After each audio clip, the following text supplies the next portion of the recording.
നമസ്കാരം. Raf talk ഫുട്ബോളിലേക്ക് അവർക്കും സ്വാഗതം. നോർവേക്കെതിരെയുള്ള മത്സരത്തിനായിട്ട് അവസാനവട്ട ട്രെയിനിങ്ങും നടത്തിക്കഴിഞ്ഞു ബ്രസീൽ ടീം.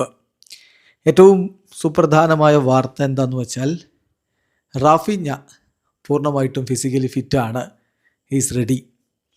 അദ്ദേഹം ഇന്ന് ഓപ്പൺ ട്രെയിനിങ്ങിൻ്റെ സമയത്ത്, അതായത് 15 മിനിറ്റ് മാധ്യമങ്ങൾക്ക് ട്രെയിനിങ് സെഷനിൽ ആക്സസ് ഉള്ള സമയത്ത് അദ്ദേഹം ടീമിനോടൊപ്പം പൂർണ്ണമായിട്ടും എക്സസൈസും മറ്റു വാമപ്പും എല്ലാം നടത്തിയിട്ടുണ്ട്.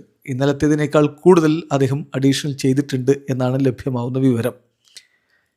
പിന്നെ നെയ്മർ ജൂനിയർക്ക് ഒരു സ്പെഷ്യൽ വിസിറ്റർ ഉണ്ടായിരുന്നു.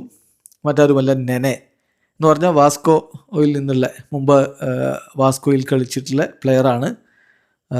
അദ്ദേഹം സാവോപോളയിൽ ഉണ്ടായിരുന്നു.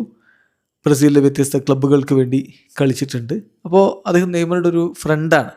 അപ്പോൾ ഫ്രണ്ട് നെയ്മറെ കാണാൻ വേണ്ടി വിസിറ്റ് ചെയ്തു. ശരിക്കും നെയ്മർ അത്ഭുതപ്പെട്ടു പോയി. എന്നിട്ട് നെയ്മറെക്കുറിച്ച് പറഞ്ഞത് നെയ്മർ വല്ലാതെ മെലിഞ്ഞു പോയി എന്നാണ്. നെയ്മർ അത് കേട്ട് ചിരിച്ചു എന്നാണ് ESPN ബ്രസീൽ റിപ്പോർട്ട് ചെയ്യുന്നത്. ഏതായാലും പിന്നെ നെയ്മറെക്കുറിച്ച് ചില കാര്യങ്ങൾ പറഞ്ഞിട്ടുണ്ട്. അത് നമുക്ക് പിന്നാലെ പറയാം. ഏതായാലും റാഫിഞ്ഞ പുതിയ ഹെയർ കട്ടൊക്കെ ആയിട്ട് ട്രെയിനിങ്ങിൽ ഗംഭീരമായിട്ട് പങ്കെടുത്തിട്ടുണ്ട്.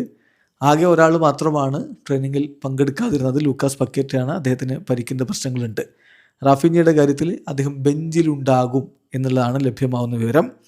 വേണ്ടി വന്നാൽ അദ്ദേഹത്തെ കാർലോ ആഞ്ചലോട്ടിക്ക് ഉപയോഗപ്പെടുത്താം എന്നാണ് ഇപ്പോൾ ESPN ബ്രസീലൊക്കെ റിപ്പോർട്ട് ചെയ്യുന്നത്. നെയ്മറുടെ കാര്യത്തിൽ നെനെ പറഞ്ഞത്, കഴിഞ്ഞ വർഷത്തിൻ്റെ അവസാനം ഞങ്ങൾ ന്യൂയോർക്കിൽ വന്ന സമയത്ത് നെയ്മർ ജൂനിയർ ഒരു പേഴ്സണുമായിട്ട് സംസാരിച്ചു, ഗ്രീറ്റ് ചെയ്തു.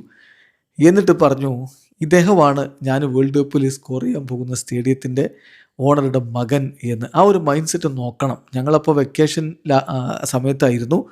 നെയ്മർ അപ്പോഴേ വേൾഡ് കപ്പിനെ കുറിച്ച് ചിന്തിച്ച് തുടങ്ങിയിട്ടുണ്ടായിരുന്നു. അതാണ് അദ്ദേഹത്തിൻ്റെ പേഴ്സണാലിറ്റി. അതെങ്ങനെ സാധിക്കും? അദ്ദേഹത്തിന് ഒരുപാട് പ്രശ്നങ്ങൾ, പരിക്കും വിഷയങ്ങളൊക്കെ ഉള്ളപ്പോഴും അദ്ദേഹത്തിന് അത്രയും വിശ്വാസമുണ്ടായിരുന്നു വേൾഡ് കപ്പ് സ്ക്വാഡിൽ ഉണ്ടാകുമെന്നും വേൾഡ് കപ്പിൽ ഗോൾ അടിക്കുമെന്നൊക്കെ.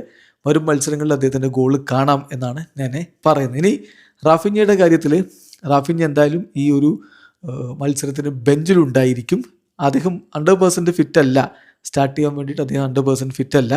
പക്ഷേ അദ്ദേഹത്തിൻ്റെ ഫിസിക്കൽ പ്രോഗ്രസ് മികച്ച രൂപത്തിലാണ്. അതുകൊണ്ട് തന്നെ ബ്രസീലിന് അത്രയും ആവശ്യമാണെങ്കിൽ സബ്സ്റ്റിറ്റ്യൂട്ട് റോളിൽ അദ്ദേഹത്തെ അവൈലബിൾ ആക്കാൻ പറ്റും എന്നാണ് ഇപ്പോൾ ബ്രസീലിയൻ മാധ്യമങ്ങൾ റിപ്പോർട്ട് ചെയ്യുന്നത്. വീഡിയോ അവസാനിക്കുന്ന ഫുട്ബോൾ ലോകത്തെ കൂടുതൽ വിശേഷങ്ങളുമായി റാഫ് ടോക്സ് എത്താം.